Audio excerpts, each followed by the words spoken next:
గత ప్రభుత్వ హయాంలో ఏపీ బ్రాండ్ దెబ్బతిందన్నారు సీఎం చంద్రబాబు. ఏపీ ఐఏఎస్లు అంటే కేంద్రం ఒకప్పుడు హాట్ కేకులా తీసుకునేదన్న చంద్రబాబు ఇప్పుడు పనికిరాని వాళ్ళలా అవినీతి పరులా చూస్తున్నారని చెప్పారు. ఢిల్లీ సెక్రటేరియట్ లో ఏపీ నుంచి బొక్క ఐఏఎస్ అధికారి లేరని అన్నారు.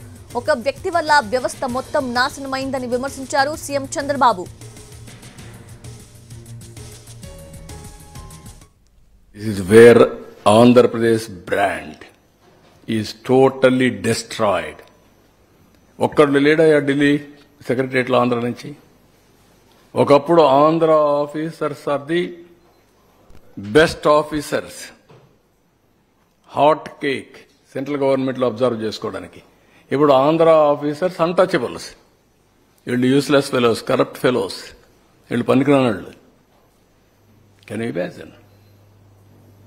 What is the mistake? ఒక వ్యక్తి వల్ల ఎకో సిస్టమ్ మొత్తం కొలాప్స్ అయిపోయింది.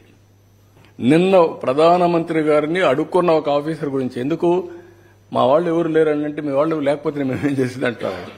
అంటే ఆ క్రెడిబిలిటీ పోగొట్టేశారు. మొత్తం వ్యవస్థని భ్రష్టు పట్టించేశారు. చెప్పి ఇప్పుడు ఉండే ఆఫీసర్స్ మా వాళ్ళు కూడా ఇవ్వండి, డ్యూ షేర్ ఇవ్వాలి, మేము కూడా డ్యూ రిప్రజెంటేషన్ మాకు రావాలంటే నేను వర్కౌట్ చేస్తా అన్నారు. ఆ విధంగా మళ్ళా ఆఫీసర్స్ కూడా కేంద్రంలో లైమ్ లైట్లో పెట్టే పరిస్థితికి వస్తున్నాం. కేంద్రంలో మన ఆఫీసర్స్ లేకపోతే ఎంత నమోషం మనం గుర్తుపెట్టుకోవాల్సిన అవసరం ఉంది. అన్ని రాష్ట్రాల నుండి ఒక ఆంధ్రప్రదేశ్ లేదంటే what it indicates? This is where Andhra Pradesh brand